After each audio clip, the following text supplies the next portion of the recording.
Welcome viewers. This is Literally Goa, the program that talks about books and authors from Goa and of Goa. Today we have with us Vatsala Mendonca de Souza, who has written one of the newest books out on the Goan scene, that is Shadow of the Palm Tree. So Vatsala, would you like to introduce this book? Oh, with pleasure. Thank you, Frederick, for having me here today. Shadow of the Palm Tree is a novel. It is set in the mid-1920s in Goa, and it begins with a heart-rending tragedy, the death of a mother at her own hands. So I've called it Shadow of the Palm Tree. And the shadow of sadness that was cast over this family, the Abreu family, could be traced back to the 1700s, when the family not only converted to Christianity, but also joined one of the most lucrative enterprises of Christian Europe at the time, the slave trade. It was a career choice that brought with it power, prestige, wealth, but unfortunately also a curse that echoed through the generations. From the moment Immaculata, a traditional healer from Mozambique, entered the Abreu home, she mates her destiny with theirs. She vowed that no Abreu would ever know happiness. Over the years, no Abreu ever did. After their mother's death, which is how the novel begins, the family flees from their collective grief to Portugal, Portuguese Africa, British Africa, popular destinations in the Goan diaspora, but they are unable to flee their destiny. So really, in essence, Shadow of the Palm Tree is a story of Goa, its history, its culture, its tradition, its superstitions. But the pivot, I believe, around which the novel swirls is the Portuguese slave trade that had its impact even on our beautiful land. You've touched on a whole lot of contentious issues here, and of course it's fiction and it's very plausible, and it's also has its roots in reality. But the problem is that sometimes fiction is taken to be history. So how would you respond to that? Yes. In fact, unfortunately, so the family is called the Abreuos. Yeah. And I've been mortified because I've actually had people calling me up and say, hey, is this the same Abreu family that, lives in, I won't say where? And I'm just like, no, this is fiction. Yeah. Or they've asked me, is this the story of your family? And I've gone, no.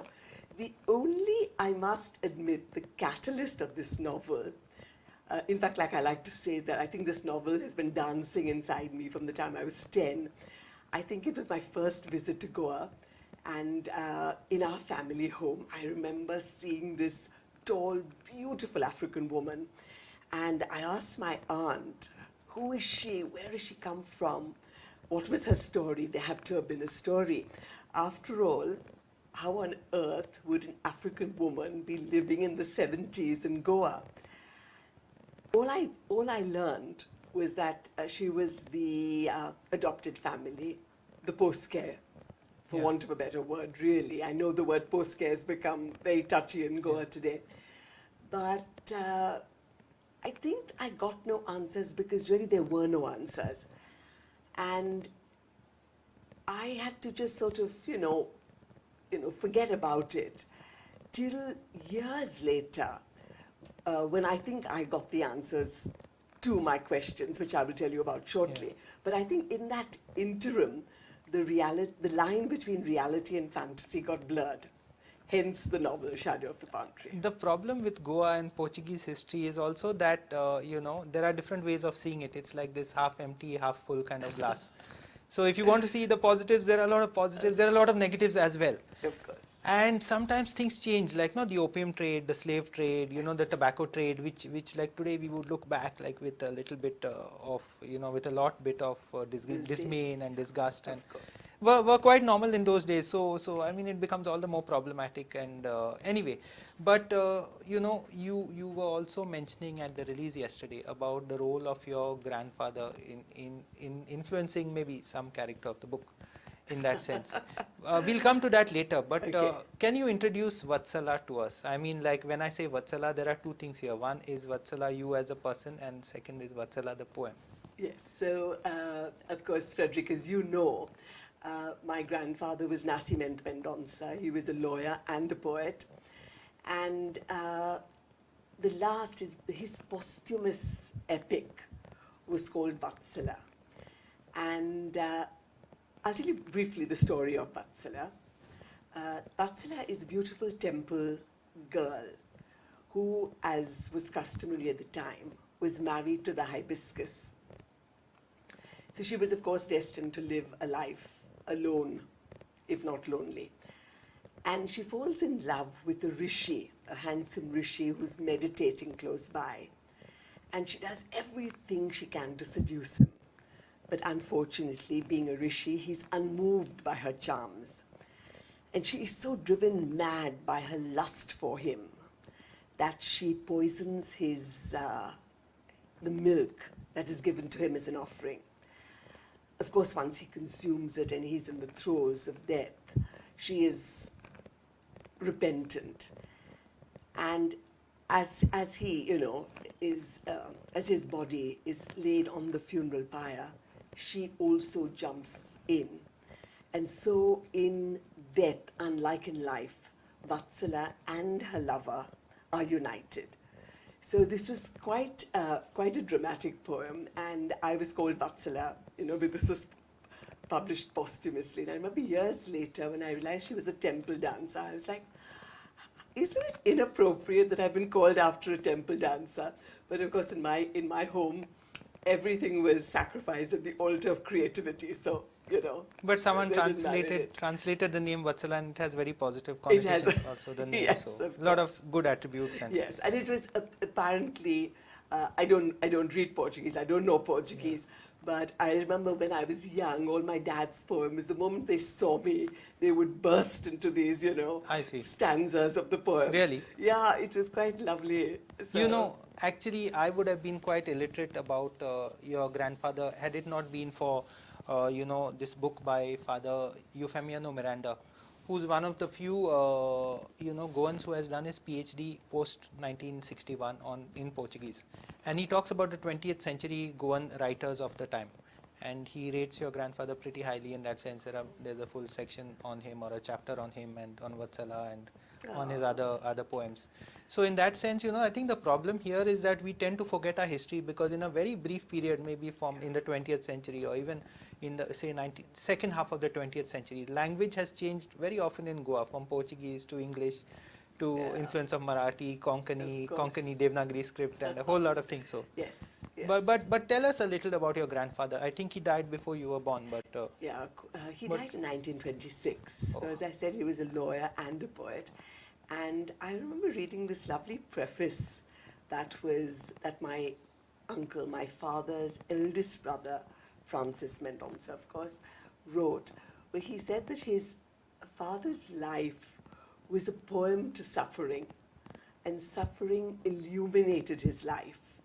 And he was always in search of truth, which of course is something ephemeral, something impossible to find.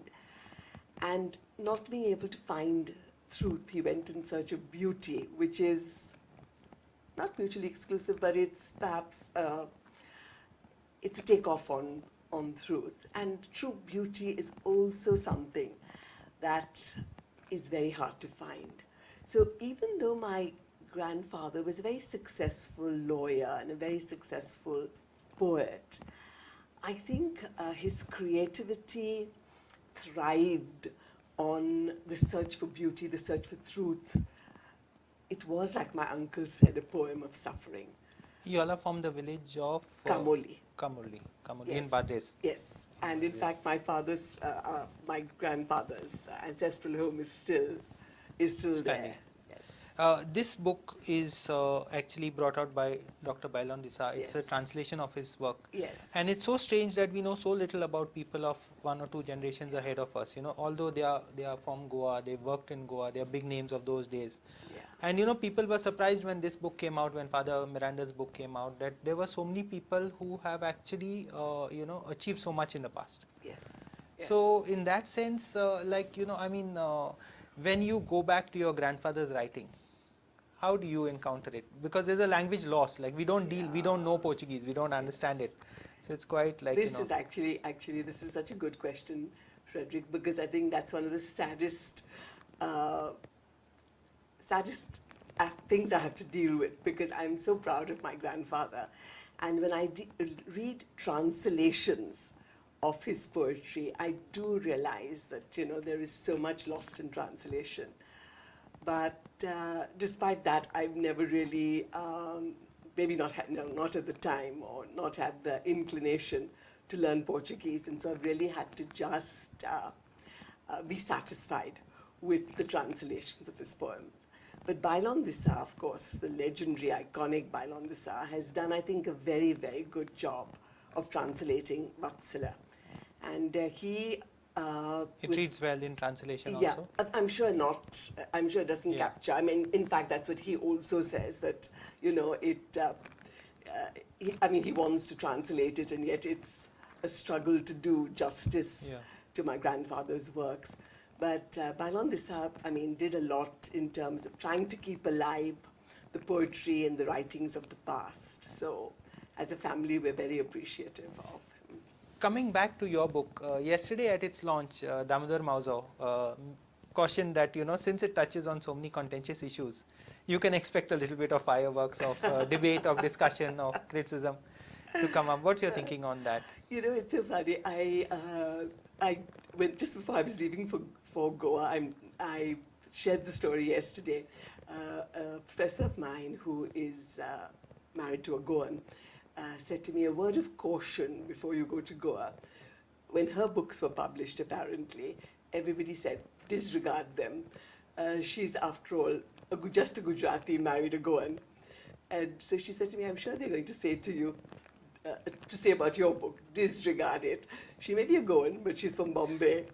So I honestly came with quite a bit of fear and apprehension, because I was like, I don't know what the response is going to be. So, of course, I don't know what the broader response is going to be. But I must say, I found, at the launch yesterday at Suna Paranta, I found the audience very engaging, very receptive, interested in what I was saying, giving me nuggets and tidbits that, you know, some of them knew. Like, there was a gentleman who spoke about the Portuguese taking slaves from Japan, which is something that I was completely unaware of. My book really deals with the Portuguese slave trade in Africa, you know, because the Portuguese were responsible for 4.2 million Africans being dragged into the Atlantic slave trade, which is a huge, huge number. And a very small percentage of these, of course, were brought to Goa. But it really deals with Portugal. So it's like the triumvirate of Lisbon, Mozambique, and Goa. So, you know, that's what I dealt with. So I was interested to get people's, you know, inputs yesterday. I thought it was a very engaging audience. On the one hand, I feel, no, we should be open to all perspectives and all points of view. But what could be the problem here is that there are many alternative visions of Goa, and each one clashes with the other, you know. So some of our guests here in this very program have this view that, you know, the Portuguese were the best thing that happened to Goa, and the English speaking view is that it's the worst thing that, you know. So, like, you know, these are all kind of conflicting things. Another guest, Professor Dr. Robert Newman, who actually is an anthropologist, and he's studied Hindi films extensively, and he talks about the stereotypes that Hindi films show Goa. Of course, so he's done a series of articles, but of course it's a never-ending debate, and I think it needs to be discussed, and it needs to be tackled from all kinds of different perspectives. So, and honestly, Frederick, I think Goa is strong enough, is rich enough to take in every point of view. Right. I mean, I think we're not vulnerable, we are not weak. What does it matter if somebody's talking about slaves or caste or post-care? I mean, what does it matter? We are all that and we are much more. And of course, as I'm saying we, I'm sure somebody is going to say, she's not really a Goan, but I am a Goan, very much a Goan. This is your third book which you brought out recently. Had you not sent me a copy, I would have not been aware of it. So this, so my book, of course, has a publisher, but this is the family published this. Okay. This is Inside Myself. a collection it's devoted of my dad's. to your dad. Your It dad is, was yeah, it Professor Edward Mendonca, Yes. whom people of his generation still remember as one of the very, kind of articulate and well kind of one of the great writers of English in his times in Bombay. Yes. Can you tell us a little bit about Eddie Mendonca as he is known? So, unfortunately, my dad died when I was just 13 years old, which is a long time ago. And my sister, was just 16. And I remember growing up, we always knew that my dad, whenever we met anybody, they would say, "Oh my gosh, your father is such a brilliant professor, such a brilliant man, such a great poet." And of course, when we were like, yes, yes, yes, it really didn't matter. What we loved was he was just such a loving man. I mean, despite all his faults, he was just the most loving man. Shared with us the most beautiful stories about Goa, made us love Goa, made us see it through his eyes. And what was lovely is he always wrote poems for us. So I have a poem, Vatsala. My sister has a poem, Shanti. My mom had poems. And the saddest thing was that I think we gave it so little importance, not realizing that he was going to be with us for such a short while. So he taught at Xavier's. He taught at St. Xavier's. And he grew up partly in Goa, or he was always Bombay based? Oh no, he was. Oh my gosh, he was a complete Goan. I see. He came to Bombay only in the 40s. And he was trained in Portuguese here till he learned. Yes, so he was at English the Lyceum, and so Portuguese was his first language. But then eventually he was a professor in English and Portuguese, which at the he Bombay mastered. University. Which he mastered. Yes, and he mastered well enough to be able to write. Yeah. So he in 2016 would have been his 100th birth anniversary. And so my sister Shanti, who lives in England, we decided that we must bring out his poems. It turned out to be such a difficult task because we had really treated his poems with such lack of respect. You wrote something about drawing on them. Yes, so honestly, this is honest truth. When, rumbling through the cupboards, I would find, poems in which there were stick figures drawn, and then there were others on which, my sister, who's a doctor, had, written some algebraic equations. So we collected poems like that. Then, of course, there were a lot, fortunately, that had been published in Goa today. So we were able to retrieve, many of them from the archives. But there was so much that were lost. But we thought that, we just have to put it together. So we published this. And we called it Inside Myself because my father had started an autobiography, which he called Inside Myself. But of course, not complete, not he published. Didn't complete it. Not no, complete. He didn't complete it, and we have published just a little at the end, which is the first few chapters that he had finished. Vatsala, what you're saying is also true for Goa, no? In the sense that we write on our own history and our own heritage. We don't understand the value of it. Of course, you all were kids. We are not kids to do it. So, the role of the Bombay Goan has always been critical in shaping the image and the identity of Goa. More so in the past till very recently than now. Which part of Bombay are you all from, and how do you relate to Goa in that sense? So we are at Colaba Post Office actually, which is the southernmost tip of Goa, of Bombay. And in fact, just after one building, the naval area begins. We've lived there all our lives because after my husband and I got married, we bought a flat in the same building because my mum by then was on her own.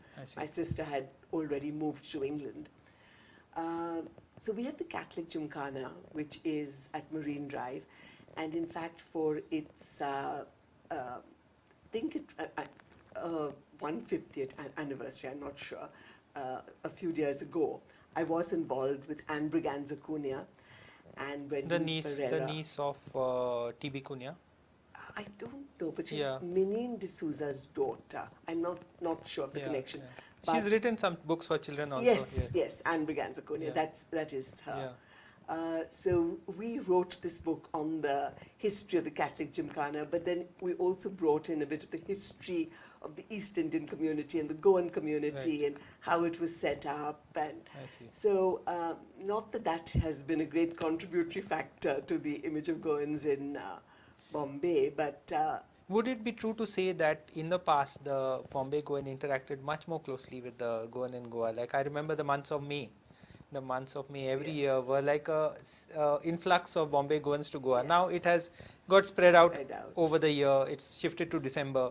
Yeah. And the Bombay Goans have moved out of Bombay and into the suburbs, and so yeah, and also Dobitala was such a big I cultural center. know, And there were bookshops there. We were just talking, with Pantaleo and things like that. There are some bookshops which BX Furtado. BX Furtado, Jack of all stall, and these were the cultural centers of Goa in those days, of Bombay and of Goa. And in fact, there's the building where BX Furtado, where you have all the coups still. Jair Mahal. Yeah, Jair Mahal. Okay. Yeah. Jair Mahal, which is just opposite the Metro Cinema. Okay. So, but you know what you say is so true, because I think not only have Goans migrated to the suburbs, but they've also gone all over the world. Yeah. So sometimes I see when I'm abroad, so take England for instance, I mean you'll still have a Saligaon social, and so sometimes I think Goans who are further away from Goa cling to their roots even more than those of us in Bombay who are just, at Goa's doorstep. Absence makes the heart grow fonder. Possibly. Kind of Distance, so, definitely. Yeah, distance. But but I think, I think scratch any Indian, I think you'll get a Goan, really. I mean, if the person is a Goan, I think Goans are so proud to be Goan. So you all would come home often for holidays? So we would come home often for holidays. And I remember for me, it was, I've had this sort of dark bent, for want of a better expression. But I remember coming to Goa as a child, and I would always be, so whilst my sister and cousins would be, having fun on the beach and, climbing the trees, I would be, finding the stories in the village. And there were always stories. Sometimes I even wonder if my aunts and friends just made them up, to make me shut up. But, I remember there was this neighbor whose uncle was actually locked up in the attic by day and allowed to wander the street at night because he had a mental condition. And in those days, obviously, there was, it was very hard to handle a mental condition. But of course, I loved the drama around him. And there was, a family that was said to be haunted by the ghost of a slave. And then there was a woman with the evil eye, and there was some exorcisms. So of course, whilst everybody else was obsessed with the beauty of Goa, I was obsessed with, this dark underbelly, which of course for me was the most exciting thing about this land. Goa was full of stories in those days, and my theory is that the less electricity it had, the more spooky stories it had. But now with all the lights and all that, these things have gone out of our lives, so That's true. its life has become less mysterious for us in a certain sense. Unfortunately for me at least. So tell us about Vatsala the person, in the sense that you have been into journalism and into literature, and what else? So I did my post-graduation from the Bombay University. It was still called the Bombay University at that time, in English literature, of course. I never thought of doing anything else. And then I went to England for a little while and did communications. But I knew I always wanted to come back to Bombay, so I did. And I started first as a copywriter, then I moved into journalism. Then, of course, I got married, but fortunately, with the career I had, I was able to freelance, so I've never stopped writing or never stopped working all my life.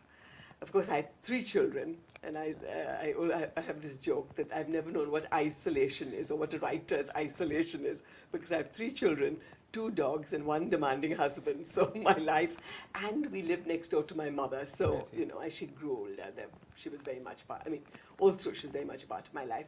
But I think if you write for a living, even though you may not earn, it may not be a good living, I think it does give you that elasticity and flexibility in terms of time.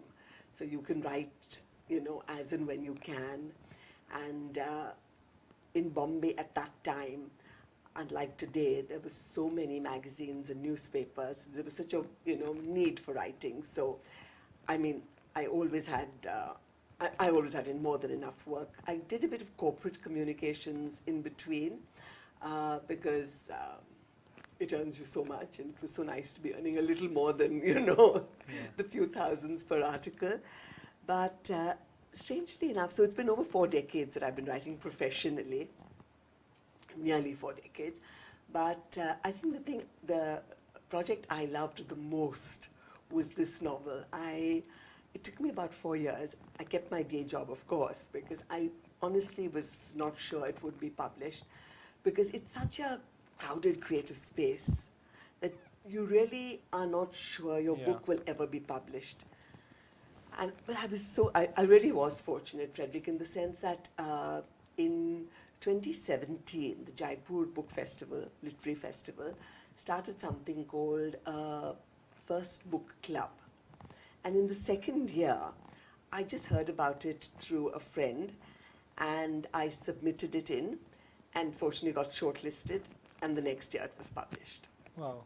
So that's quite an achievement. So I've been very fortunate. Any words of advice to young writers, people who might want to enter the field? Oh, quite a lot, but I think we're running out of time. But the main thing is write. The more you write, the better you write. Read. The more you read, the better you write. And once you submit something, especially if it's a work of fiction, don't take rejection personally, because it's also so subjective. So you could have 4 publishing houses saying, no, we're not interested, and the 5th publishing house will love it. So just keep at it, do what you love, and you'll find your niche. Thank you so much. Thank you so much for spending time with us, for coming to CCRTV and sharing your ideas and time with our viewers. And here's wishing you all the best in whatever you do next. Thank you. Thank you so much. Thank you, Frederick. Thank you.